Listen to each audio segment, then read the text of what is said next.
What's going on, y'all? This is Alexander.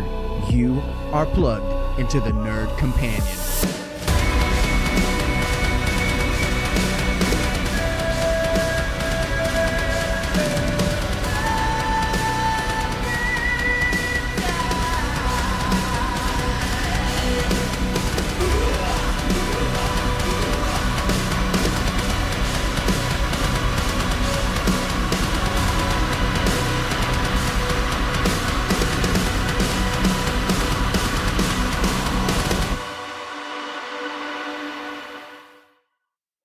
What's going on, y'all? This is Alexander from The Nerd Companion, coming at you with some housekeeping stuff before we get the episode started.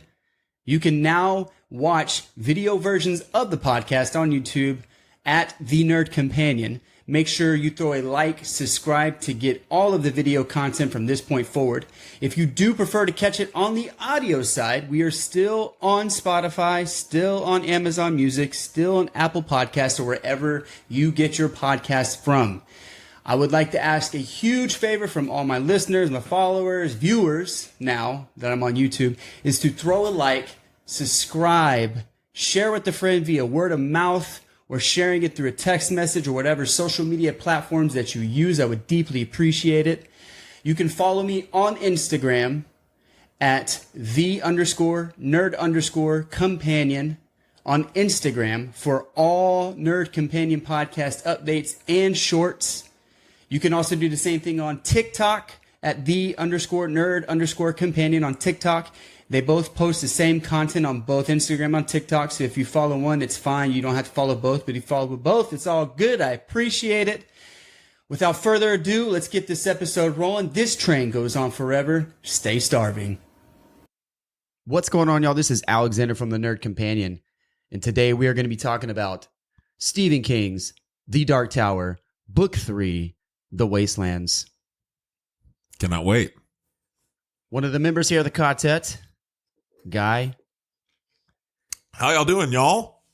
Great. What'd you think about this book? This one's pretty high up there for me. Very much enjoyed The Wastelands. Trying to think how I'd rank it, but I forget what we had. I think we did a ranking early on in the pod, so revert back to that if we did. I would say it's a very solid book. A lot of crazy stuff happens, which we love. Of course, it ends on like a cliffhanger, which we'll get to. But outside of that, it's damn near perfect as far as the storytelling and moving the story forward. Yeah, it's pretty good. I think this book right here was the one that really got me engaged. Even though the pacing itself is a little scattered, I was given what I wanted in regard to seeing the midworld, like focusing on midworld. Yeah. I get to explore it a little more. Mm-hmm. But that was probably some of my biggest compliments to the book. I would say probably negative points on the book is, again, some of the pacing, where there's kind of like these little lulls that Stephen King does. I'm sure everyone, probably the same thing that people complain about. They don't really gets too deep with he reminds me of Tarantino films where he will set the setting and draw you into a scene that's naturally occurring. And it's almost as if he's doing that just so he can set up like a big pop in the middle of a scene. Like if you watch Tarantino, have you seen a lot of Tarantino films? Yeah, most of them for sure. Like for instance, Kill Bill, in one of the first scenes where I can't remember her name, but she's basically shows up at that girl's house, the first girl's house, and they're talking in the kitchen for a long time. Yeah. And then almost immediately, like there's gunshots, blood, and then death immediately. Yeah. And I feel like Stephen King does that. And I feel like those who aren't patient don't really reap that reward, but those who follow through with the scene setting reap the benefits, I feel like, in this case. Sure.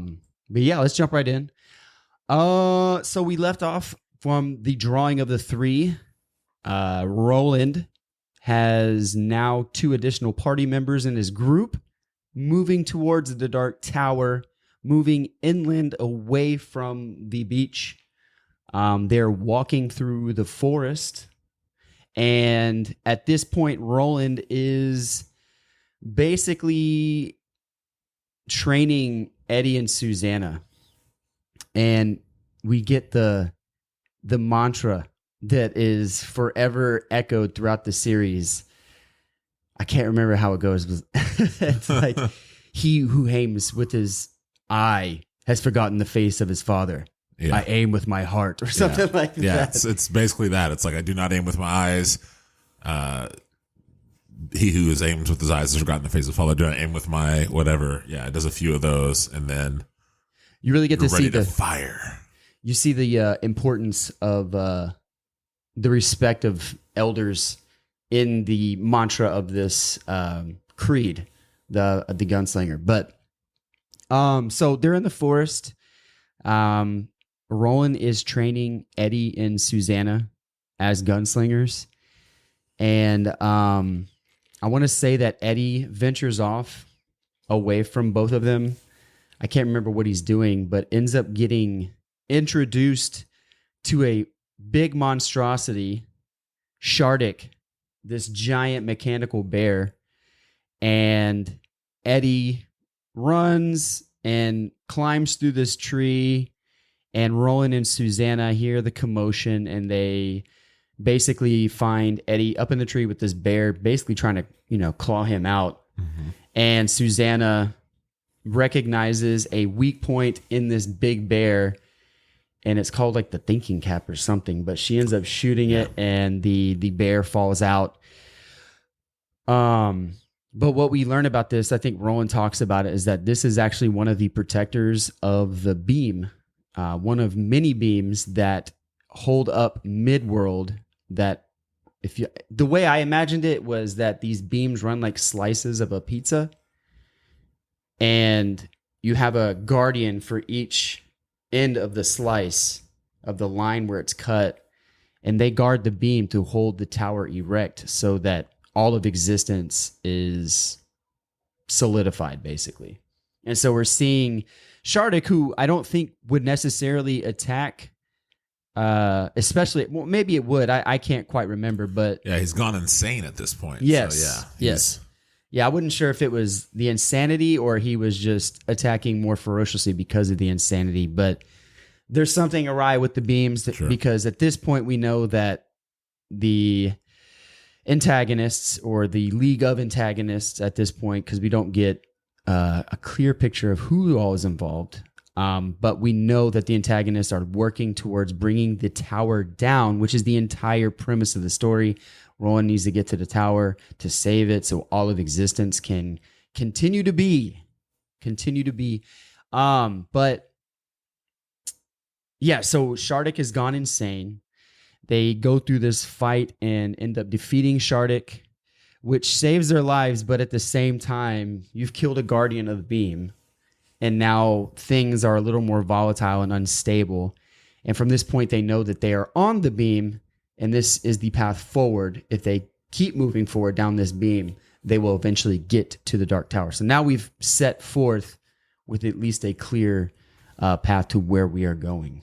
Yeah, I thought it was really cool how first when they kill Shardik, they find what in my memory is something like if there was like a door, it obviously blends into the forest they're in, but a door almost like in the middle of this forest, you can imagine like a little, brush around it and everything. And it's a door that is closed. Eddie walks up to it and kind of falls into a trance and has the whole thoughts about, there's no sound in the halls of the dead.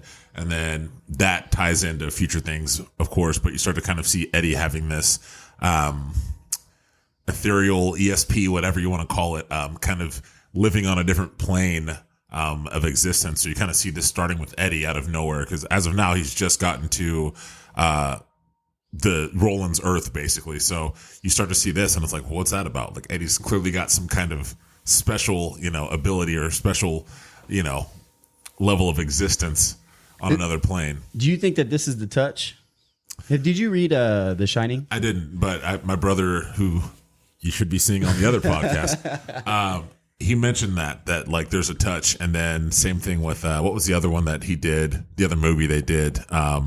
It might have been Doctor Sleep. Dr. Sleep, because yes. it was a sequel to Also mentioned in that as well. So yeah, I think in the Shine they call it The Shine.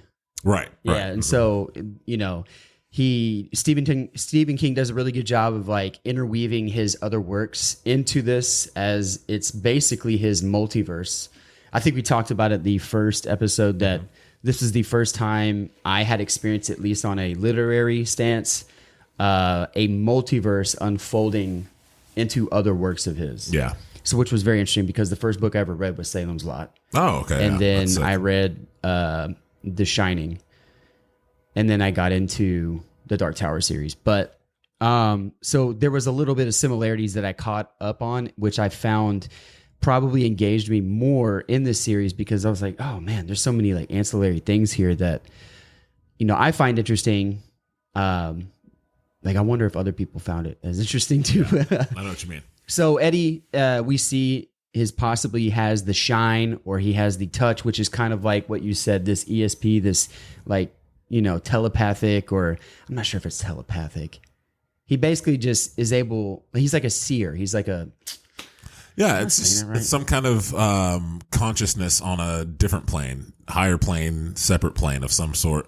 Because it's not like what Jake has. Like Jake can actually touch, like you'll hear in book 4 with I forget his name, one of Elaine. Elaine, thank you. Like Jake has that same type of touch, which they call it the touch. So for Eddie, it's almost more of like just a connection to whatever Gan or whatever you want to call it. Gan is the their version of God, but it's something like that because throughout this story, the Wastelands, Eddie's getting these almost like other level, I guess, direction on what to do next. He'll start whittling, which we can actually lead to next. I think this happens during this section here. After Shardik, he finds, is it here where he sees something in the wood, in the tree, I believe, and he like pulls it out or cuts out a piece of the tree bark and kind of sees something in it. I want to.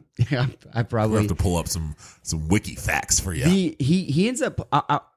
I'm not sure if he has if it's Roland's knife. Roland gives him. He ends up with a knife, and then he picks up woodworking.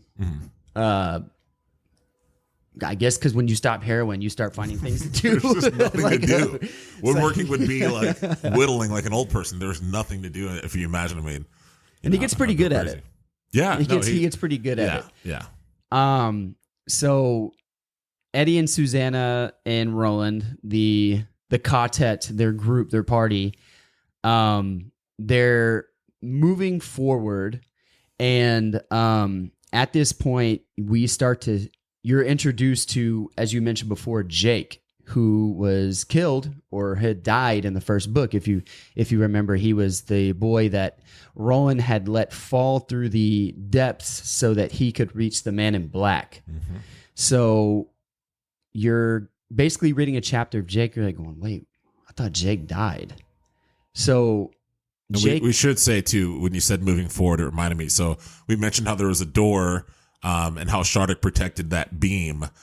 What the path they currently go to, because at this point, like Alex said, they're going from the beach into the forest. There isn't really a direction, I guess, at this point. But when they find Shardik, Roland explains, if we hit the door and face the direction the door's facing, we're on the actual path of the beam. So now we're officially, for the first time, on the path of the beam. And if I remember correctly, I believe they said if they looked towards the beam, there was like this natural like path. Yes. Even though there was like things in the way, you could see almost as if there was like a splitting of nature or whatever that was organically there to signify that there is a power here. Yeah, I imagine it's almost like if you were like looking, like you would almost see like trees slightly bending in a way, or maybe like the leaves are all moved in one direction. When you're on the beam, you can kind of see everything kind of almost tunneling in that way. So it's got to be something to that effect. But yeah. I was so fascinated by this because you see Jake.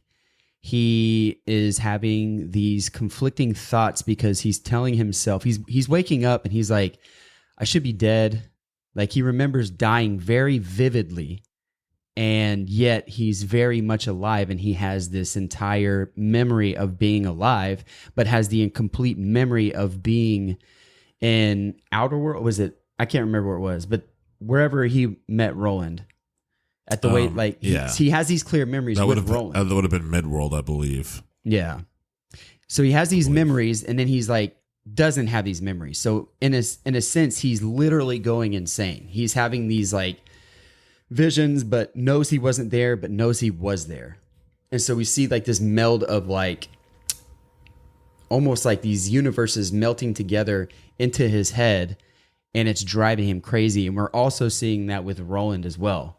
Yeah. Like because he's forgetting, he knows for sure that Jake never existed, but then he remembers clearly that Jake had existed. And Eddie and Susanna pick up on this. And I'm not sure if Roland goes into it with them. Does he talk about it? Yeah. So it's one of my favorite lines. I can't remember if Frank Miller or Frank Muir, the audiobook narrator, took over for this book. I believe he did, and his voice for Roland is so awesome. But there's this moment, because throughout, like Alex is saying, there's these moments where Eddie and Susanna kind of look at each other, where they see him like have some weird like reaction. You're tripping. He's like, yeah, they're literally like, this dude is going crazy. And then finally, Roland is sitting there. I think they're sitting down at a campfire, and Roland just looks at him and he's like, I'm going insane. Like, he just, in his Roland voice, and you're like, oh shit. Like, he just admits, like, straight up, I wonder if they're just I'm like going crazy. It's like, oh man.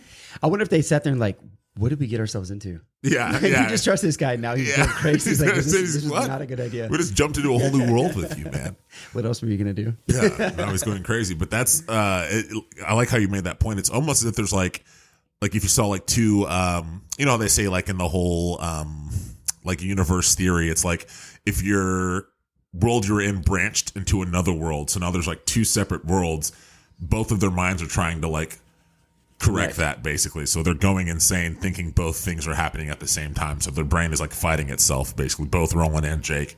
And that's kind of leading to their thoughts of going insane, basically. And Roland's like to the point where he's not even himself. And, you know, he's one of the most stable, you know, collected people there are. So it's pretty crazy. Yeah.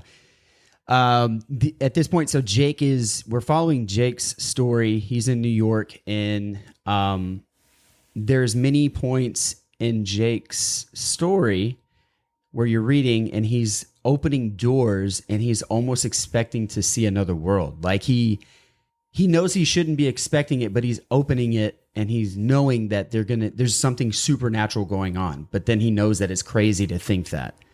I think there's a moment where he opens a door and he's like staring, and then this girl is like looking at him like, what are you doing?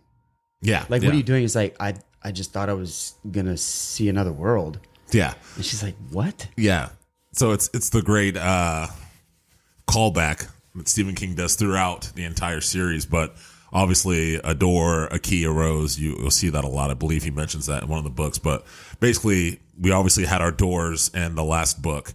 And this is the same continuation. So just like we know when people are drawn into Roland's world, they're going through doors. In Jake's mind, he's almost subconsciously knowing I'm supposed to be going through a door. So he starts seeing every door that he has in front of him, whether it's at school. And it's either like he's at like the bathroom or something, or he's like, I think that's what happens when the girl's like, hey, like, what are you doing? And he's like, I think he's even going to like go into a girl's bathroom because he doesn't know. He just thinks on the other side of that door literally is opening up into this other world. He doesn't know exactly what that is or what, but he knows he's supposed to be going through a door. So that is his mind, you know, trying to reconcile, basically. It's like a gravitational pull. Sure. It's like the fate, like his destiny, like he's being pulled and almost hypnotized in a sense that he knows subconsciously that he has to go through this door. Yeah. There's going to be a door, right? And what actually was a cool scene that I actually really liked is that before he gets to a door, a meaningful door, he's following Eddie and his older brother down the street. A much younger version of Eddie. Much younger version of Eddie. I think so, maybe. Yeah. He's with Eddie and his brother. Oh, what's his name? Eddie's brother is it's Eddie Dean and the great sage and eminent junkie. I would have known it if you didn't lose it. Like, you losing it made me lose it in my brain. I was like, now what is it? I don't remember either. The great sage and eminent junkie is he always hears him in his mind. Eddie's older brother. Golly. We'll Google it. And, It's fine. Yeah. So he's following Eddie and his older brother, and Jake ends up going into a bookstore and ends up snagging a book, Charlie the Choo Choo. Charlie the Choo Choo. Oh, Charlie. It's about... it's kind of like a Wish version of Thomas the Train, I think, is what the vibes I was getting. Yeah. Off of Wish. Thomas the Train off of Wish. So he ends up getting this book. He doesn't really know why, but he knows he has to get it. I can't remember if he nabs it or he just reads it and puts it back. But there's something. So he meets a man named Arthur Tower, I believe, who runs the book. Calvin Tower. I'm sorry. Calvin Tower, who runs the book. Arthur's talked about between Calvin and Jake because they're talking about the knights of old and everything. I believe he's a reoccurring character. Calvin does. Yeah, he comes back again. He's a very annoying character, which we'll get to at some point. But basically, Jake is talking to him. Calvin Tower's kind of shooting the shit with Jake, like, hey, you're a young kid. What are you doing skipping school? But Jake's going crazy, and literally he makes this kind of joke to Calvin where he's like, don't you have to go back to school? And he's like, no, that way lies madness. But really he's being honest. He's like, no, I'm going crazy. But Calvin thinks he's joking around about school. So he's like, oh, you're a funny kid. He's like, you know what? Here, take this book. So I think he wants to take a book because he sees it and something about the book tells him he's supposed to have it. And I think Calvin just says, you can have it. Cause I think he doesn't have cash or something. And he just tells him you can have it. It's something like that. But yeah. I think it's also important to know that before Jake left for the house, he stole his dad's gun. Oh yeah. We did jump over a portion here. So Jake's insanity has reached such a level that he decides to leave home.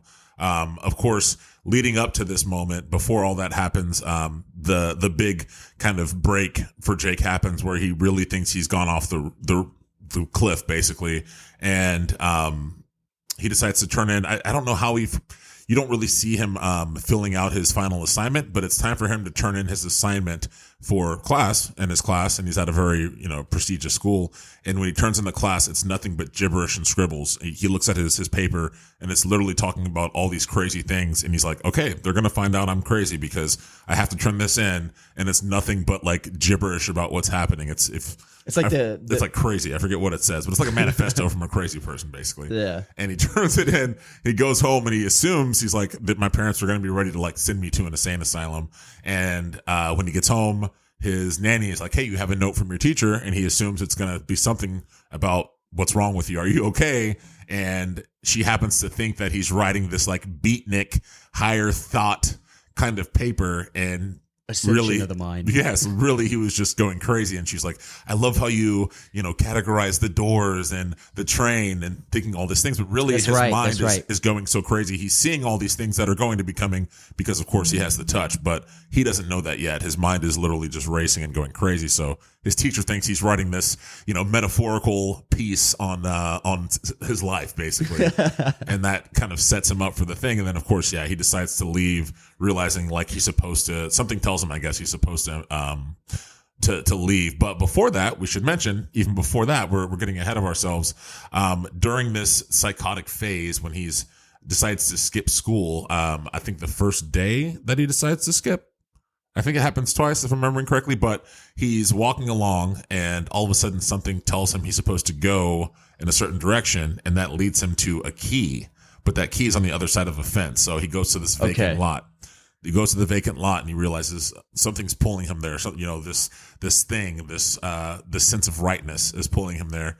He finds the vacant lot. And when he gets there, he starts hearing angels sing. And he's like, oh my God, something literally hearing angels, like a choir in the back of his mind. Jumps over the fence, sees this flower. I believe, if I remember, he has his first moment. They each get a moment in the vacant lot, but I believe that's his first moment in the vacant lot. And he sees the rose, I believe, at this point.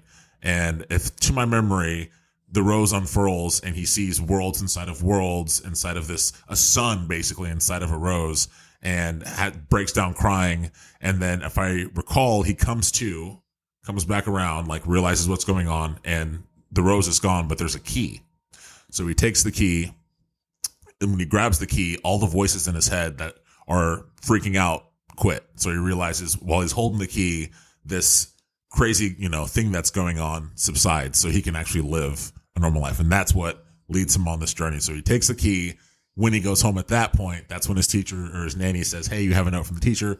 All that stuff happens. And I'm guessing because he had the key, whenever something tells him you're supposed to use this key, I don't exactly remember, but he's sent on a journey. His journey begins at that point. So that's how it kind of all comes into play. And that's his first encounter with the Rose, which we'll get into a lot throughout the story, of course.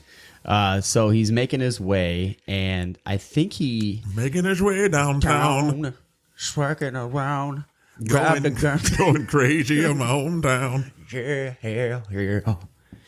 So he grabs the gun because I think he has this underlining feeling that he is going to expect danger. Yes. Which rightly so. And I want to say he follows again. So yeah, going back to where he's following Eddie and his older brother.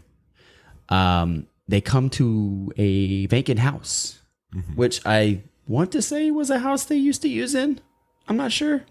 I might be stretching that. A house that what? They used to use in, like, do heroin or something like that. I don't remember that happening specifically, but it is. Shit up. So that house is like this scary house that all the kids avoid, basically. And it's like, they literally have like, that's the house you like dare your friend to go in because it's so scary type of thing. So, also, we're getting ahead of ourselves again. I'm like, dang, man, I'm just remembering all the amazing things here. Just so y'all know, we do this off the dome here, all right? So don't come at us, all right? We're off the dome. Another part of the key, in a sense, it becomes a shulpada, which we'll get into in a little bit. But when Jake takes the key, he decides to leave on the same journey before he runs into Eddie, and still can't remember the brother's name. I want to say it's James, but I don't know. No, that's James. We'll know when you get there. It'll be like, oh yeah. But basically, Jake is, he takes this key. He's left home, and he decides he's skipping school. He doesn't know what to do. He goes to a museum, I believe, and there's the scene where he's standing outside the museum, and this police officer walks up, becomes suspicious, like, why is this kid sitting here? Jake assumes his parents have already found out he's skipped school and he's gone, and the cops are after him, so he's super nervous. This cop walks up and asks Jake what he's doing, starts to become a little suspicious. Something tells Jake to pull out his key, and when he pulls out his key, it entrances the police officer, where he just stares and falls into a trance, basically, of the tower, basically, is like controlling his mind. All powerful. And then every person walking by who catches a glance of the key starts to come over. And pretty soon Jake is holding this key in front of like 10 plus people who are all just literally zombies, just like, oh my God, like falling in love with this thing, which they bring a couple things in the story that have the same effect. But just so we make that note for anybody who's really paying attention, the key clearly has some kind of mythical power tied into the Dark Tower. And then we're back on the story with Jake following Eddie, and God, it's going to come to me. Eddie and freaking, it's like Eddie Dean and something Dean. Whatever. We're gonna have to Google it just to put this thing to rest, because it's gonna drive me wild. So, yes. So they come to the house, and I think something draws him to the house. He's got to go into the what would be the haunted house. And he's going in. And so let's put a pin right there. So let's go back down to Roland, because these two things are happening at once. Yes.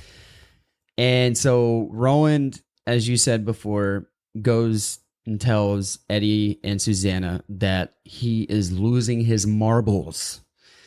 And this is going on for some time. And how do we find out that because I know we get to the point of where everything kind of comes together for the party, but what triggers that? Do they just come across the ritual ground? So Eddie, and his brother's name is Henry. Henry. So Roland, thank you, Google. Roland, Samsonite. Roland's going crazy, and like you said, he's explaining it to them. So this is the one question that I had in my mind. I can't remember if he tells them.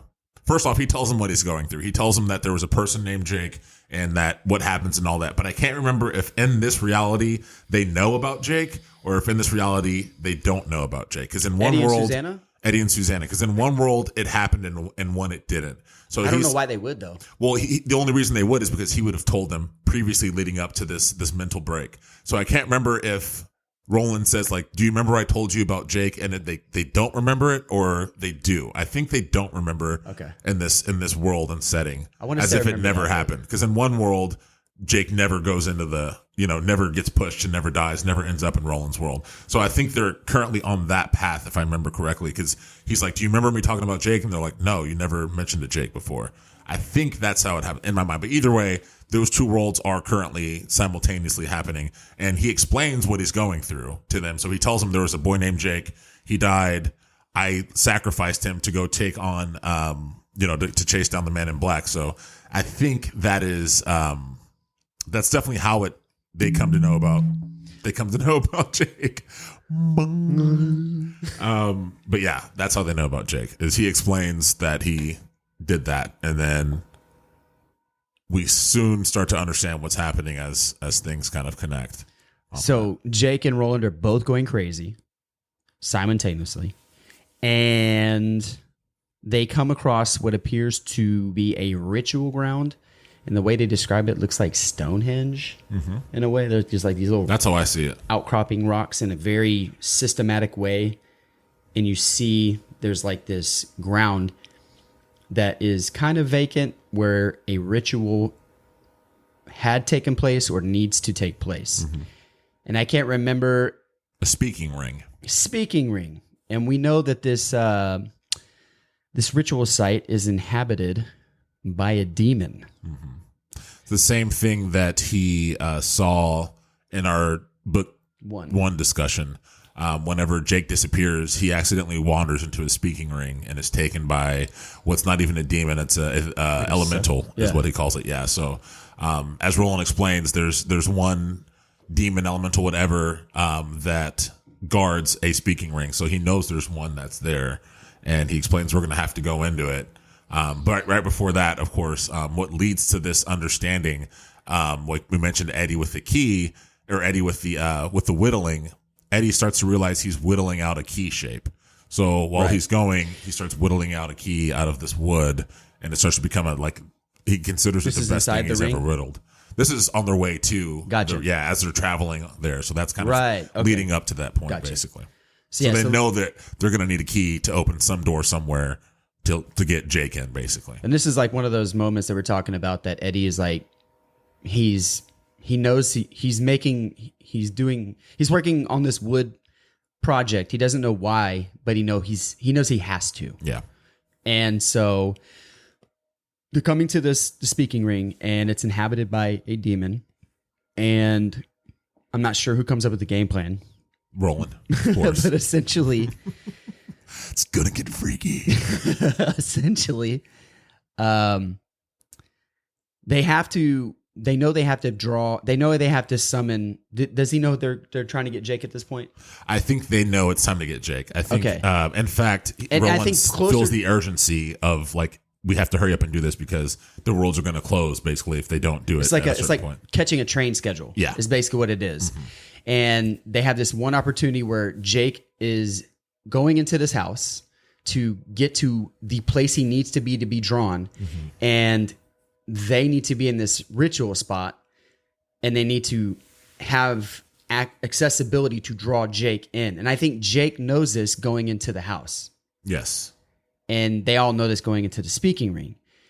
And it's like these two universes are meeting on, I can't even try to explain time space because I am too stupid to explain that. This is beyond us, of course. So, but it's like, I imagine it's like this enveloping, like, it's like these events are happening like in a cell, like these things are just floating, and like these 2 points of contact where Jake is trying to get to Roland, and they're walking into this speaking ring, and they need to be there at the same time and draw him as he's getting to this point. Yeah. So Roland comes up with the game plan. Of course, offers Susanna up to do the dirty deed. The only way that they have to distract the demon is that Susanna basically has to have sex with it, which is, I found very weird. But I guess it plays into the story later. But to me, like Roland explains, which we also talked about in the first book, like, it was a elemental who wanted Roland basically, and he to get it off of Jake, he slept with it. That elemental, same thing in the speaking ring. Roland explains to them, if it's well, at this time, of course, we're assuming these demons are straight, because he's like, if it's a male demon, or maybe he even just says, if it wants a woman, Susanna, you're going to have to sleep with it. If it wants a man, I'll sleep with it. Right. And he explains you have to throw your sexuality at it, which is like, what does that Hard. even mean? Yeah. But you have Thick. to like send your sexual energy towards this demon once it arrives, basically. So it does want a woman. Yeah. Yeah. So we quickly find that out. And so Susanna is basically kind of muster Detta. Detta basically takes over. Yeah. Which is kind of weird because I was like, man, I feel so bad for Susanna because like she has to kind of like press herself out of this picture for Detta to do it because Susanna doesn't want to do it. Because at this point, Susanna and Eddie are like a couple, right? Yeah. And I think she calls herself Susanna Dean already at this point. yeah. Yeah. I think she takes this name already. So like romantic. between book 1, between book 2 and 3. So traditional, those two.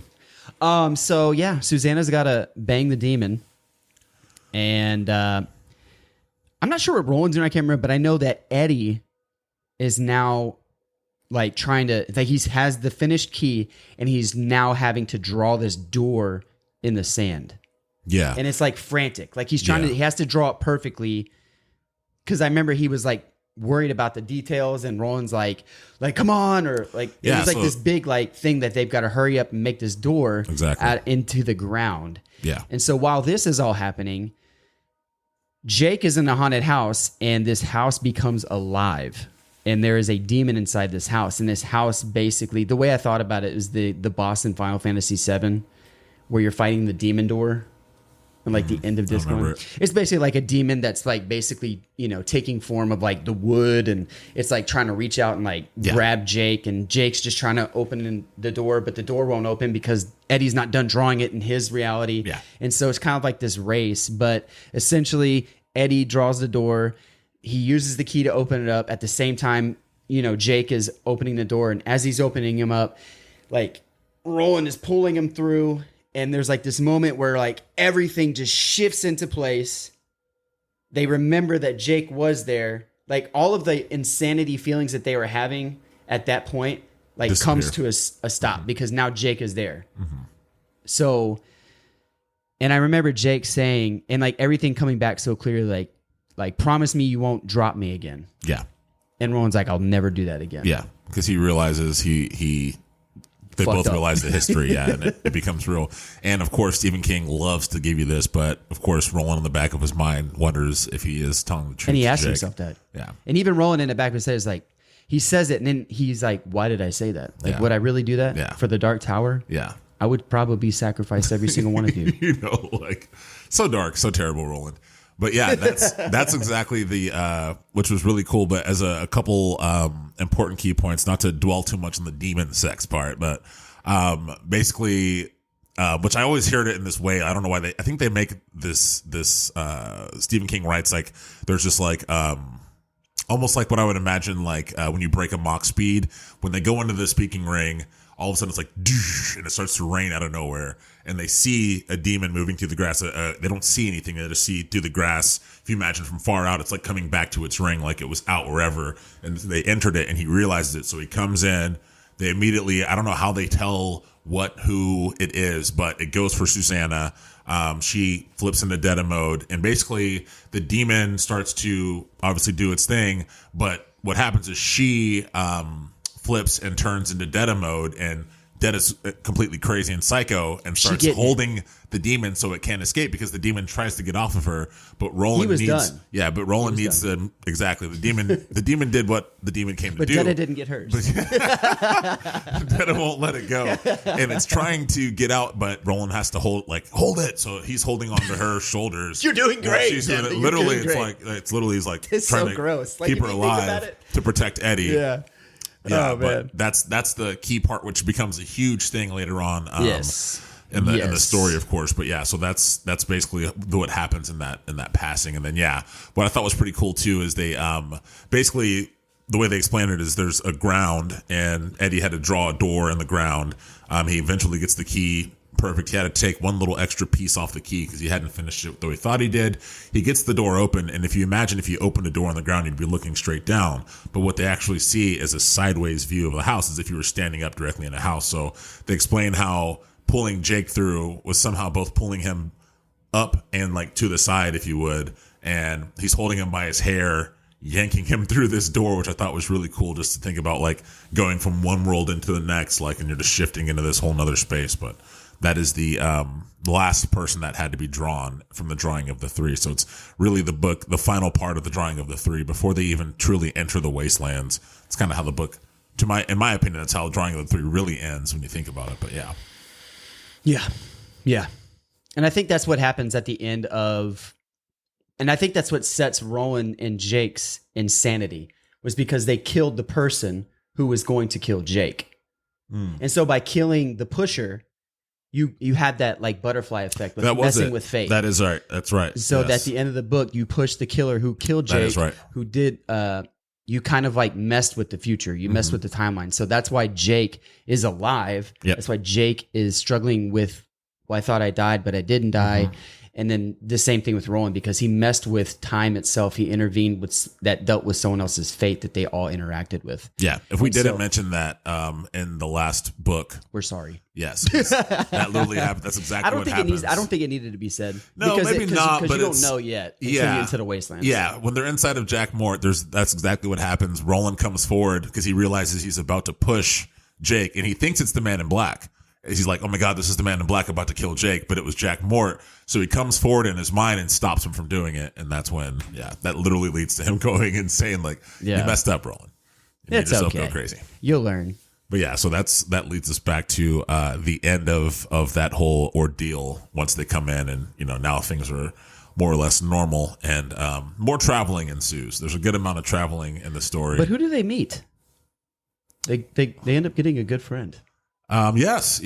So on their, I would say pretty soon after that Jake is drawn in, they get their little. Is this before friend. They go to Aunt Tabitha's?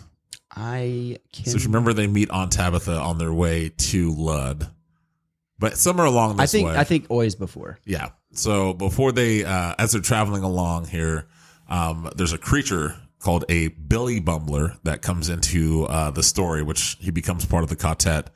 But if you get a chance, listeners, look up, just Google some Dark Tower imagery. There's a lot of cool concept art for what a Billy Bumbler looks like. But yeah, it's like a mix between a dog and a raccoon. That's exactly what I was going to say. Yeah, dog and a raccoon with like a long neck. And basically, he's like really happy. Yeah. Like he's just very peppy. Yeah. And he's different than other Billy Bumblers, according to Roland. Yeah. They're supposed to be more aggressive and like not human friendly, but he's taken to Jake. Yeah.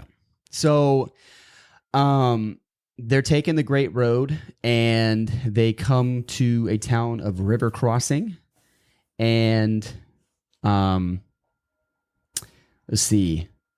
Looks like it's inhabited by a bunch of old people, and I think this is where they talk about Tabitha. Yeah. But I don't know anything about Tabitha, so you'll have to go. A bunch of grays are what they end up being called. There's grays and there's pubes, if I remember correctly. Pubes die. Yeah, pubes die. And this to me is another one. Like book 3 to me, every book has such great cinematic appeal, but if you look at what book 3 is, it just has such great cinematic possibilities. Because you could just see. I can't wait for the show. Oh, it's going to be so good. But I hope it's going to be so good. But basically, it's HBO. It's going to be good. Yeah, I trust you, HBO. Even as like mediocre as The Last of Us was, I was like, it's still a decent show. Did you play the game? No. Okay, I didn't either. And I heard that they did a really good job though of keeping it like very game. Like, so I'm like, good. If y'all just like, it's supposed to be like the game is the show. So I'm like, if y'all just do that with the book, decent. It'll be fine. Like, just I didn't realize they were making a second season. Yeah. I actually fell off like the last couple episodes, but I will finish up. That's a good show. But yeah. No, definitely finish it up. Yeah. There's definitely like a huge like morality question at the end. Oh, like, sick. Oh, nice. I like that. Did you make the right decision? Oh, nice. I like that. You should watch it. Yeah. So same thing. I hope they do that with the Dark Tower. It's like, just follow it to the T. Surely it will and be we'll be okay. Or even a little, you can go off the beaten path a little bit, but just try to follow the path of the beam. Yes. Don't forget the face of your father, HBO. Yeah, exactly. But yeah, no. So, they meet Aunt Tabitha, who is in this group of all older people, basically. They bring them in for dinner. They have a good time. I won't get too much in the detail, but basically there's not much there besides Aunt Tabitha, when they decide to leave, gives Roland a necklace and asks him to please take it with him and I think lay it at the Dark Tower and speak her name. And Roland promises to. Basically, in meeting her, he realizes she's such a great person. They tell them a little bit about what's going on, because every night, which we didn't mention, they hear the God drum. So after Jake comes and they're traveling, they start to hear this sound every night that has a beat to it. And I Eddie, do not remember this at all. Yeah, so every night they're, if you imagine you're in a campfire, you start to hear drums in the background. Huh. And Eddie notices, he's like, man, this sounds like a ZZ Top song. And he says it over and over again. He's like, this is what's great about this book, is it ties in our real world stuff into Roland's world, which is so great. Yeah. But he's like, man, this just reminds me of this. And of course I Googled the ZZ Top song. I forget which one it was. But I can hear the song in my head. But yeah, so he's like, man, it's that song. And he starts kind of singing it to himself. And he's like, yeah, like I could swear that's the beat for that song. And so he's kind of already hearing that, but he's like, there's no way that would be out here in this mid-world crazy, world away from our world. Like he's in a whole nother universe. Little basically. does he know, So, Hey Jude was in the first book. right, exactly. There's a melding of all worlds, which we come to realize more and more. But yeah, so that's happening. But the God drums and is explained whenever they meet Aunt Tabitha that there's a band of basically marauders of who's left in a post-apocalyptic world, if you will. And there's the Greys and the Pubes, and they're two warring factions, basically, of younger people and older people, or at least that's the way they kind of make it sound. But once you hear the story, it's like, it's not necessarily old people. It just seems to be like two sides that are against each other, more or less. But basically, they are very crazy psychopaths, and they've taken over what ultimately is like New York City. If you can imagine, if you like saw what New York City would look like in a post-apocalyptic world, it feels like that. And that's Lud, right? That's Lud. That's the city of Lud. Is there anything else about Aunt Tabitha? Nothing that comes to mind. Just that she gives Roland the necklace. I think that's all that really comes to mind. She had her eyes burned out by the Greys. That's nice. Or by the nice. Pubes. That's which nice. was sad. Yeah. Wow. I believe that's, yeah. Wow, pubes. Don't dark. be a pube. Yeah. Don't be a pube. So Roland and the Ka-Tet, they attempt to go to Lud, which is the city that we were talking about that the pubes inhabit. Mm-hmm. And they are crossing a bridge, and that's where Jake gets snagged. Yeah, so I believe this is the GWB, the George Washington Bridge in New York, which they allude to eventually. I think that's the bridge they're on. Oh, they really do compare it to New York. Yeah, no, it had to be New York, now. basically. Like, no, it I had remember to now. just Because there was, I thought for some reason it was like the Brooklyn Bridge, or I don't know. But they were making comparisons to New York, and I was like, what is going on? Yeah, okay. And exactly, yeah, that which happens, and then like eventually with Father Callahan, which we'll get to eventually, like there's parts of the GWB where they're going on the bridge. So I'm pretty sure the worlds are just laying on top of each other, and in this world, they're in a post-apocalyptic New York, and that's what Midworld. I think that's what we're basically ultimately dealing with. But yeah, they're crossing this bridge, and the bridge is tattered into pieces. And there's a section, if you would imagine, like the giant beams that hold up a bridge. They have to cross over that, and while they're crossing over that, they also have to hold on to a wire. I believe it's something like that. So they're all going across the bridge. How does Susanna make her way across? Susanna's on Roland's wheelchair. back. Yeah, she's on Roland's back. What do they do with the wheelchair? I think they're carrying the wheelchair. I believe. My God, yeah, dude. I think they're carrying her wheelchair because they have it on the other side. So yeah, I'm pretty sure they're literally carrying her chair across. Yeah, which is Roland's a beast. It's not like a nice, like it's like probably a heavy ass. Oh yeah, for sure. It's not. They don't get a good one for a while. But yeah, I mean, Roland's a beast. Like he's like, we're gonna get this thing done. But they realize about halfway across, Jake is like, oh my God, I left Oi, which we didn't say his name, but Oi is the Billy Bumbler, this dog, basically a larger dog. He realizes, oh my God, like, what's going to happen? So he's like, Oi, come on. So Oi's terrified. Like, what am I supposed to do? Walk across this beam? I'm a dog. And Oi starts to go across the beam, eventually gets up to Jake, and they're walking and going. And poor Oi, wind blows, and he starts to slip off the edge. So at this point, when he's slipping off the edge, Jake freaks out, jumps, grabs Oi. Oi is about to fall, and all he can do is bite onto Jake's arm. So he bites Jake's arm, Jake starts screaming in pain, but he's okay with it because he's like, just hold on.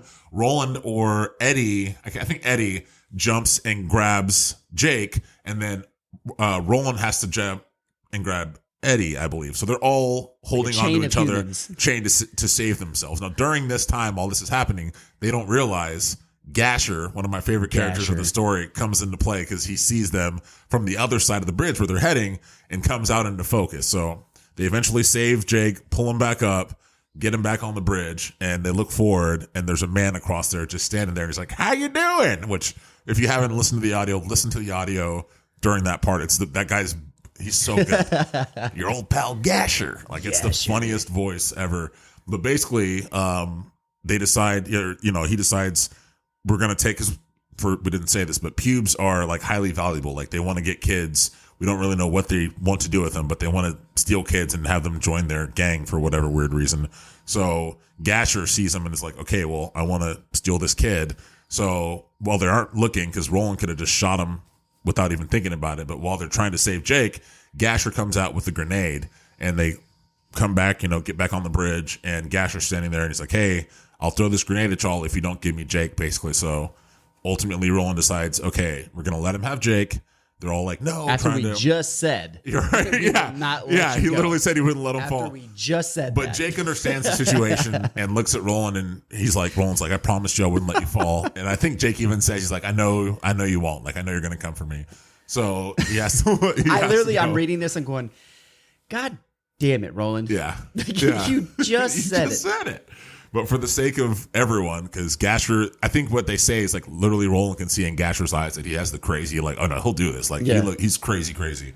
So he's like, okay, I'm going to let him have him. So Gasher takes Jake, and of course he's like beating him, very rude, just psychopath dude, and just scurries off into the distance, basically. And Roland, Eddie, and Susanna decide to make a plan, giving chase after Jake, but also what they came to do, which we didn't mention, this is what happens at Rivers Crossing, is they tell them that there's a train that they have to take. Right, and that's why they got to cross the And that's why they have to go into the Lud, because they have to take the train, which will take them on their journey. Deeper into the world. Deeper into the world, towards the Dark Tower. So that's why they're doing this whole thing. So Roland tells Eddie and Susanna, y'all go find the train station, shoot up a flare in the air, or shoot off the gun, which is their version of a flare. Shoot the gun whenever you find the train station, and I'm going to get Jake, in the meantime. So Roland gets Oi.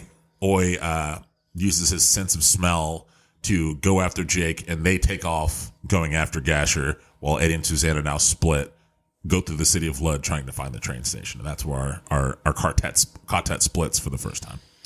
So they end up going through Lud, and I think that there might be a couple of skirmishes between where Roland and Oi start to look for them, and before the basically introduce like in the introduction to the TikTok man, which is basically like the king of he's like the king. He's like sitting on I just remember him like sitting on a throne, and I think Jake is like almost like in a little cage cell looking thing. I don't know why I think he was like handcuffed or something, like he was. Yeah, no, I knew he was gonna. I think he might have gotten cuffed. I know for sure. So so basically, to get to the TikTok man's lair, Gasher and Jake have to go through this maze. If you imagine like going down deeper and deeper into the ground, and just imagine like New York City, if you started going underground like through a subway system, but through all these cars piled up and all these booby traps that they have laid out to stop anyone from getting after him. They find their way eventually to the TikTok man, and he's this, I think he's like 6'6", like huge guy, big strong dude. The point they make is that everyone in the town looks like they're like diseased or just beat up, but this guy looks healthy and virile. Like something about him just looks like he's good, but he's also crazy. Like Jake can see in his eyes, this is a crazy person as well. He's got a bunch of clocks. He's like infatuated with clocks. He's infatuated with clocks. That's why they call him the TikTok man. And Jake happens to have a watch from his time. So it's his dad's? It's his dad's, I believe. So whenever he sees it, he's like, what is that? Like he's freaking out, and he's like, what is this? All of a sudden he asks Jake, tell me about your watch.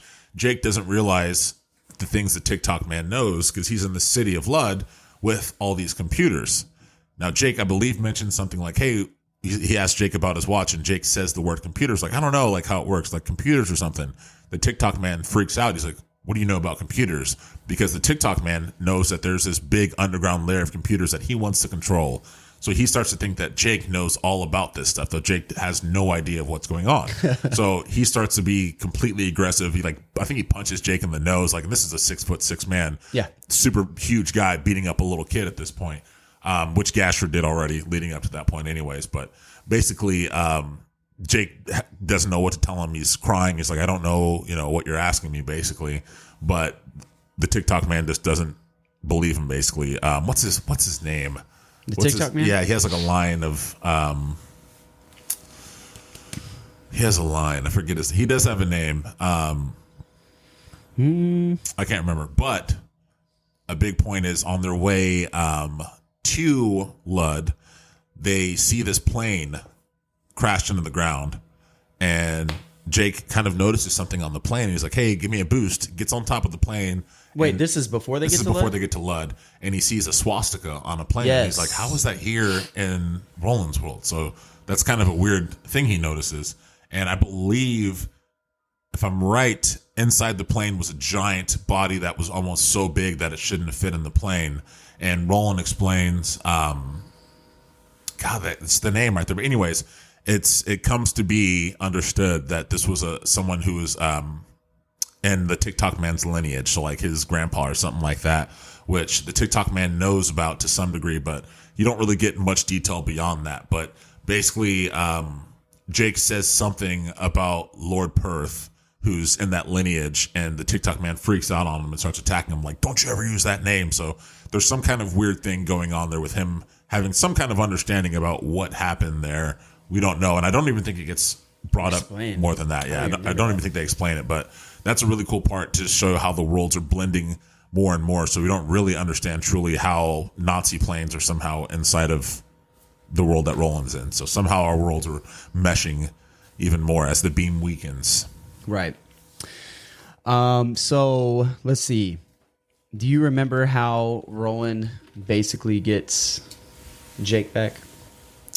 Yes. Yeah. You can go ahead Do you and want? Okay. Like, do you want to take this? No, you take it, Jake. Yeah. So eventually, Oi leads him there, like the awesome Oi that Oi is. They're outside of almost like a bank safe is how I almost look. They're in like a separate whole area, but it's locked with like a giant, huge metal door, to my recollection. And I think it's actually like two doors, like, a door and then a passageway and a door that goes in, if I remember correctly. But they're locked outside this door. It's got a camera to see the person and a pad that you have to put in, if I remember correctly. Or maybe it can only be open from the inside. But they get to the door. Roland realizes like there's no way we're going to be able to get in here, but we have to figure out some kind of way. So somehow he thinks of this. And he gets Oi and tells, he puts Oi into an air vent, if I remember correctly. And he's like, hey, go find Jake, or something like that. So he tells Oi what to do, which is another thing that's so great about Oi is he's like super duper smart. Literally tells Oi, like, I think with his mind, or maybe he says it out they loud. Can communicate. Yeah. I think that's one of the big thing that makes Oi invaluable. Yes, without a doubt. Oi understands them. Yeah, and basically I think he gives Oi the mission of like get inside or tell Jake, send Jake, because he knows Jake has the touch, Roland does, and I think he says like send Jake, the information to open the door, like to find a way to open the door so that I can get in there and save him. So Oi gets up in this air duct and goes out, and then we flash back to, of course, what Jake's going through with the TikTok man while he's about to be beat up and they're arguing. He looks and sees Oi up in an air vent for a second. He's like, oh my God, like there's Oi. So if I remember correctly, at some point, Jake knows where the button is to open the door. So Jake finds a way to get closer to the button. If I remember correctly, either he pulls a gun, he finds a way to get his hand on a gun, or Oi jumps through the vent first and attacks Gasher or the TikTok man. But at some point, maybe Oi jumps down. Somehow they get distracted. Oi gets, I know for sure he bites Gasher, because I remember them like worrying about him getting like Gasher's infected blood or something. And then, or maybe I just worried about that when I was reading the book. He's gross. Like he was like, yeah, he's diseased. Like he's almost about to like die. Leprosy or something. Yeah, he's on the verge of death. And he tells them to, he's like, I'm about to die. So I'm like, oh my God, Oi, don't bite him. But then of course he bites the TikTok man. I think he gets injured for somehow like the TikTok man like grabs him and like throws him or something and like injures poor little Oi. But that gives Jake enough time to hit the door, buzzer, let Roland come in. And of course, Roland does what he does, starts blasting everybody. If I remember correctly, the TikTok man gets shot in his head, but he doesn't die. You're gonna say he didn't die? Yeah. He gets like, they explain it's like something that occasionally can happen where like the bullet like hit his skull and didn't go all the way through or something. I mean, he had like a flap of skin, I remember, hanging off his head because the man in black at the end of that whole ordeal, the man in black walks into the room and like pulls at it, like pulls at the flap on his skin or something. And I remember them talking about that. And I was like, God, he's so freaking weird. But yeah, so Roland gets in there, does what he does. Now, during all that time, Eddie and Susanna are having their way towards making their way towards the train. Making their way to Blaine the Mono train. Blaine the Mono. So they have a couple skirmishes. They have a skirmish. Theirs is really cool. This again is so cinematic, but they're basically going through town, which is, I imagine, like, I get anxiety reading because I'm like, this would be the scariest thing in the world. Of like, you heard like a bunch of commotion and you're like, what's going on? You know, you're walking in what are empty streets. Imagine like New York City. It's like guerrilla warfare. But, yeah, and around a corner you hear like a whole bunch of people. So you're like, oh my God. So you like look over there and they're like getting ready to like murder some guy, if I remember correctly. Like they're about to like send someone to be hung or something like that.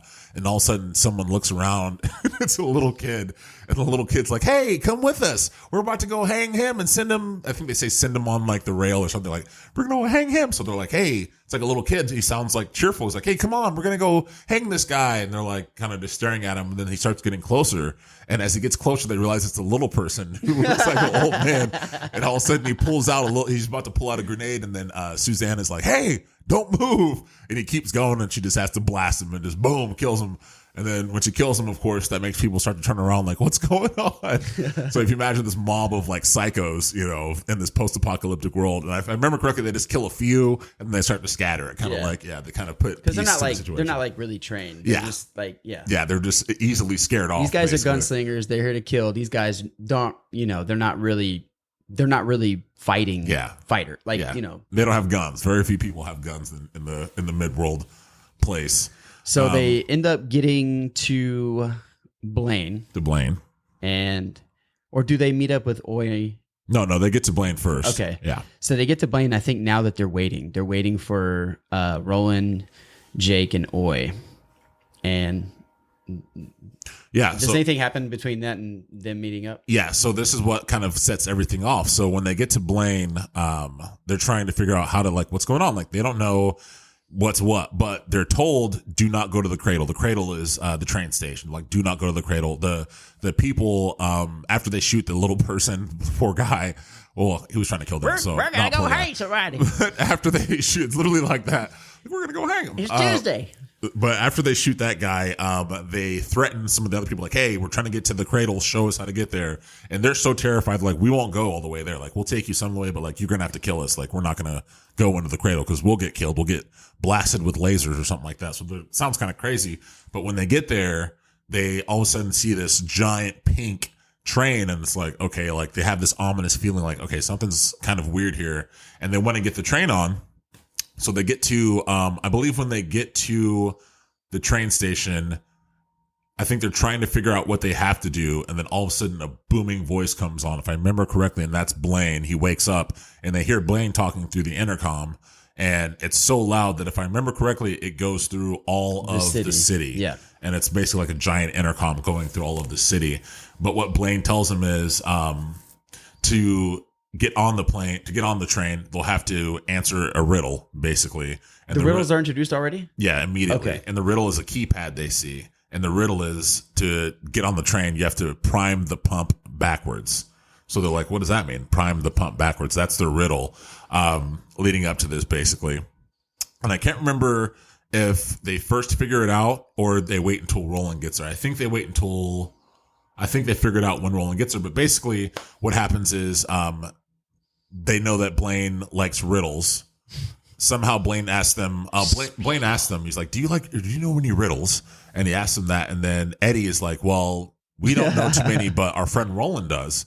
And he's like, oh, he gets excited. And I think He waits for the challenge. Yeah, I think like they say, Stephen King writes that Blaine has like almost like a like hunger in his voice, like, oh, he knows riddles. Like that's what he craves. Like he craves the mental challenge of, computing riddles basically. So he goes, his intercom arrives where Roland is. So Roland and Jake just killed the TikTok man. Then all of a sudden Blaine pops into their area through the intercom and he said, are you Roland of Gilead? And he's like, yes. And he's like, all right, do you know riddles? And he's like, yes. So he's like, follow me. So Blaine gets them out of the city, takes them straight to the cradle, and they decide to get in. The priming of the pump backwards it's a keypad with like a whole bunch of numbers. And Susanna gets in her genius mind, realizes they're talking about prime numbers. And you basically have to press all the prime numbers, but in reverse, that are on the keypad. And that's how they get onto Blaine. So at this point, they are trying. So they're going to get on the train, which is what they wanted to do, to take them deeper into Midworld, to get closer to the tower. And so they already don't feel good. Like they don't feel good about getting on the train, but they know that this is like a means to an end, or the end, I should say, to the Dark Tower. And I think that the train ride seems normal enough. And I think Blaine's like talking to them, and it doesn't seem like anything's weird. And I remember that, they're looking out the window and seeing like all the different landscapes change because they're going super fast. And then things get really weird. And I think Blaine basically was like gonna go kamikaze mode. He's like,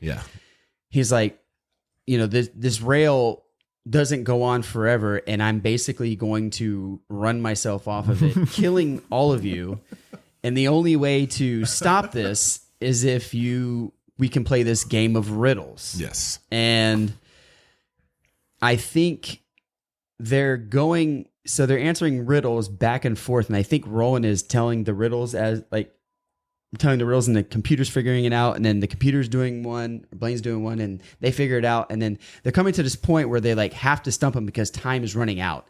And so it's just them asking Blaine. All they have to do is stump Blaine. He doesn't get them back, but they just have to just stump him once. But Blaine's obviously this supercomputer. He's heard them all. Thing basically. So what happens? How they realize he's crazy is Blaine tells him, "Hurry up and get on." You have about he gives him a countdown to get on, and he gets everyone on the plane, gets everyone on the train, and then releases a toxin gas throughout the city that kills everybody.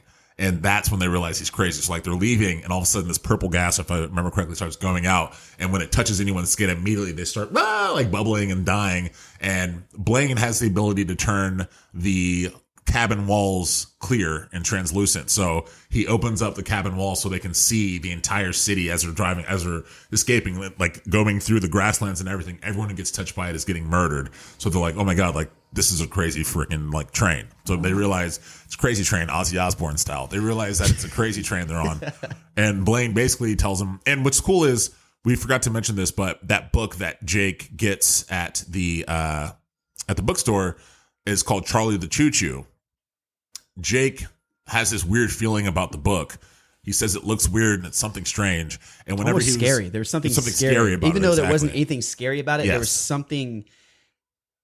I don't really know how to explain it. He knew something was wrong with it. There was something evil, but it didn't look evil. But he knew there was malicious intent somewhere in that face. He literally says, I think he says behind that smile, he's he's crazy behind that smile, I can tell. So if you remember, as we were talking about Jake having that crazy book moment where he was writing a book, during that book report he was writing, he kept writing Blaine as a pain.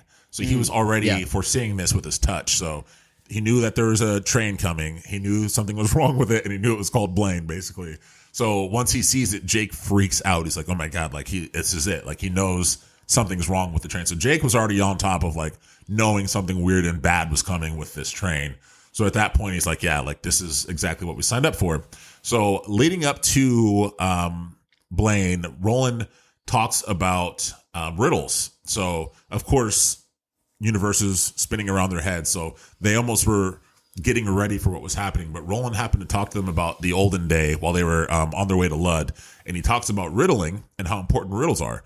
And Eddie, and this always reminded me of Tim Chambers, one of me and Alex's old friends. But Eddie likes to tell dead baby jokes. Which is, if you remember, it's like what's a dead baby stapled to a whatever. Like those are those super dark jokes. If y'all remember those jokes, terrible jokes, right? But Eddie likes to tell those kind of jokes because he's a screwed up individual. He's a screwed up individual. But Roland comes from a time where riddles were so important you'd be killed over them if you tried to cheat. Like riddles were used to. It was like a gentleman's game. It was a gentleman's game, exactly. And they're really important to him in his time. So Roland gets disgusted with Eddie, like to a high level when Eddie starts telling these jokes. He's like basically just like, dude, like that's seriously not okay. Talking shit, making Eddie like feel bad about himself basically for doing it. So that's a big part leading up to this point. When he gets there, he realizes he's like, okay, we're going to have to riddle Blaine. I'll go first. And then each of you go first. And Jake also happened to get a book of riddles too. Just the natural knowing of what was happening in the universe. He had a book of riddles with him as well from the bookstore. So he tells everyone we're going to go, and he goes, Jake, if there's something special in your book, we're going to have you go last. And then he said, Eddie, just chill out. Don't do any of your stupid riddles. So like Eddie's already feels like an idiot. He's like, sit down, like just don't do what you're doing. Eddie. So he feels like an idiot. And they even talk about like how he feels kind of like hurt by that, by not being like called upon in that moment, but it's because he does these stupid jokes. So that kind of sets up what's happening here at this point. And Blaine says that, like we're going to riddle. And if you don't stop me, if you can't beat me, I'm going to crash us. I'm going to drive us right off the cliff here. So basically what happens. It comes down to Eddie. Mm-hmm. And everyone's looking at him, and then he's kind of like, "Fuck this." So do we do? So the book ends before. Technically, the book ends without us knowing what happens. It ends. Does on the it journey. really? Yeah, which is why it's a cliffhanger. The most annoying cliffhanger they do, and even Stephen King talks about it. I believe at the end of the book, he does a whatever you call that, an epilogue, and he talks in his own voice and it says, "I apologize for ending this story like this. I know my readers are going to be upset with me, but this is just the way the Dark Tower has called me to write it." So he literally ends it with them on the journey. Like you don't know. Well, that was one way to draw an audience for the next one. Right. Make sure you come back. All you know is they're off to riddle. I don't even know if they might do a few riddles, but I don't even think you get any riddles yet. I think it's just, here's what's going to happen. Me versus you, Roland. And it like ends like that. Like it's your train zooms out, cameras coming up. But what's so sick is like, they go through all these worlds. The train, which we'll realize in the next book, is going through like thinnies and stuff because and that's they're going into crazy worlds, like psycho worlds. That's what I was saying. Like whenever I remember that because you're looking out the window and you're seeing all of like the landscaping changing to different landscapes. Mm-hmm. You're going through forests, you're going through mountains, you're going through like over lakes. It was like a bunch of like different landscapes basically. And I was like, dude, they're hauling ass. Like, I think they say the speed. I think Blaine does. We'll have to get that. But basically, there's a cool scene where they're going and Blaine's like leaving the, cabin translucent. And if you imagine it, you're like riding through a forest and then going through a bunch of trees and whatever, then all of a sudden you jump out and I think they say they're like 500, 600 feet in the air. You're just up in the sky, basically. All of a sudden on a rail track up in the sky, and you're over like a lava world, basically, where like the world's exploded underneath you. And that's like, I think that's when they've gone into like a thinny and they're in another, going through another world. And then Blaine, of course, being a terrible, evil train, is like, would you like to see the Earth magnified? So he shows them up close what the Earth looks like. Because they can't see it. They're so high up. They can just see down that it's like lava and stuff. And he's like, would you like to see the magnified, like the Earth's, the ground? And he just shows them without them even asking for it. And it's like the most scariest looking creatures. If you can imagine like the most freakiest looking things. They describe some of them and it's just so wild to think about. Like they're in a whole nother world basically as they're traveling through the universes basically. Blaine has them on this mono. Dang. I actually don't remember it ending like that. I mean, I guess maybe because I had that might be in the next book, the seeing the stuff in the ground, but it's somewhere all around there. I think that happens before the book ends because I think after that, Blaine talks about the challenge. Like, okay, like let's start a riddle. That's right. He talks about the challenge, and then that's how it ends. Yeah. Mm-hmm. And what happens is I think Roland has to make the bet. Like I think Blaine says like, if you haven't noticed, I'm going insane, and says like, I plan on killing us. And then knowing that Blaine loves to riddle, Roland offers the challenge. Like, hey, let's have a challenge like we used to have they challenged for what was called the Fair Day Goose. And he's like, let's have a challenge, but our goose is going to be our lives. So if we beat you, Blaine, you have to let us live. If not, you can continue and crash us like you want to do. And that sets up the next book. Golly. Well, so before we end it, I want to tell you something. There was I don't know if I ever told you this, when me and Dina were in Austin. This is when I was reading the I want to say the last 2 books of the Dark Tower. We were hiking in Austin, and there was a trail. We'd never been here. We just pulled like, hey, random hiking spots, whatever. We went down. It took us like into this like, followed this little creek, and it was going over like different bridges and stuff. And I was getting this weird sensation walking up to like this cement pillar. And at this time I was reading a lot of, this is what I was reading. And I remember looking down, I just felt like weird sensations, like turn and look at this pillar. And there was graffiti all over it, and like just different like not trippy. I mean, it was just like randomized, like different images and different words. And I was like, man, this is crazy. And I remember like looking down at the base, because it was slanted where it came down. And I remember looking at it, and like, as I was looking into it, I felt like I was like leaning forward, and I didn't know like what it was. And Dina had walked behind me, but I had stopped, and I'm looking at this, and this thing was just like warping. It was doing this weird thing. I was sober. Yeah. I was sober. Yeah. That's so wild. Wasn't drinking, wasn't doing anything. Yeah. And I remember just looking, going like, this is so weird. And I remember like in different angles, like it would stop, but then I would stay in this one position and it would start warping again. I swear That's to God. so weird. And I was like, dude, like this is probably like what it must have been like to be pulled by the tower. Yeah. And I'm not even making this up. I swear to my it was honest, just weird. like Yeah. mental capacity that this happened. Did you ever look up to see what it was? No, like I remember like looking to see if like there was like maybe weird paint palettes that they could like mix and maybe make it like have like a, you know, like a visual effect, but I couldn't find anything. But did you look at did you ever like Google what the pillar was? Like to see, No, because like, I didn't know where it was. Like I didn't What know if it where was we some were. like religious or like, you know, old like relic, you know, like it just had That some would be strange so cool- wild. But I remember telling Dina, and I was like, "Look at this," and she saw it too. I don't know if she'll remember it, like I did. Yeah. But like I just remember being like, She had the same experience though. I want to say that she's like, yeah, it does look kind of weird, but I was Okay, like, so but I maybe was it like, was- no, this is That's wild. weird, like supernatural wild. Yeah, that's I wild. thought it was the craziest thing, Right. and I was like, dude, and I was like, I'm gonna touch it. And I was like, no, don't touch Something it. told you not I was to. like, don't touch it. Don't touch just- it. I'd have fell into some weird dimension, like, don't. nah, God. Cthulhu, like reaching in, like, you my Exactly, trap, like, yeah. flaying my mind. But yeah. Yeah, mind flare. Well, I think, dang, what a way to open up the next one for your favorite book. Yeah. We'll lead into the next book. It's so wild, you know, and I always talk about this being cinematic. This book would be the weird part of the story, because if you were to make a season of TV, the entire cast would be a different cast. That's how weird book 4 is, if I'm calling the right book, because it's Roland's history. It's the entire Unless they like story of trickle his it history. in throughout the entire show, which I could Yeah. see them doing. Yeah, I could see that too. I could see that. But I would like them to give, because of what happens throughout it, which we'll get into in the next book. I would like for them to just give it its own. Give it its own thing. Yeah. And inside the book, they do harken back to reality, to the actual present time that they're going through a few steps. So you would still get the main, you know, cast and stuff, but it is very heavy about the history of Roland and That his story previous is content. real dark fantasy. Oh yeah, That's No, like it's- dark fantasy. yeah, Like it's- Wastelands definitely seems like a supernatural western.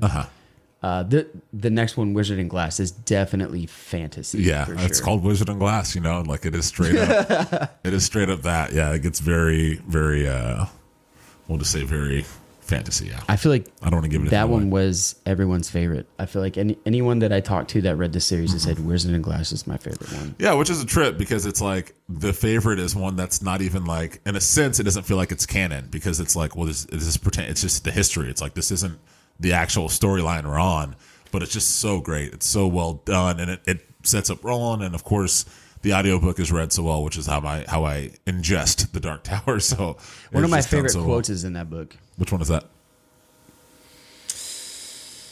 I think I told you already. Is the coffin Coffin Hunter? coffin hunters, and I guess some guy did a deed for him. He was like, sir, Oh, he's like, well, you can- Yeah, I think we talked about that When they were talking about our favorite Are you books. going to pay me in gold? He's like, no, lead. Yeah.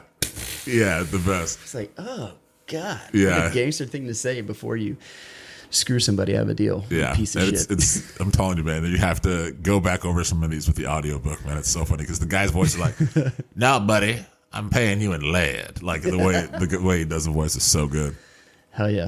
Well, I'm glad you came over and did this. Yeah. This was a late nighter for y'all who don't know. This is like we just watched some freaking wrestling and got here, so I'm like, it's midnight, literally. Yeah, my brain's melted. Yeah. Sorry if my enthusiasm was. Yeah. Listeners, if the energy wasn't there, we'll do better next time. I felt like I was like halfway through, I started to come alive. You know, at first I was like, this coffee started to kick in about halfway in, but at first it was like, let's get it together, baby. But I feel pretty good now. Come on. All right, cool, man. Appreciate Watching us on the video. Appreciate you. I'm glad to be here. Appreciate y'all. Hell yeah.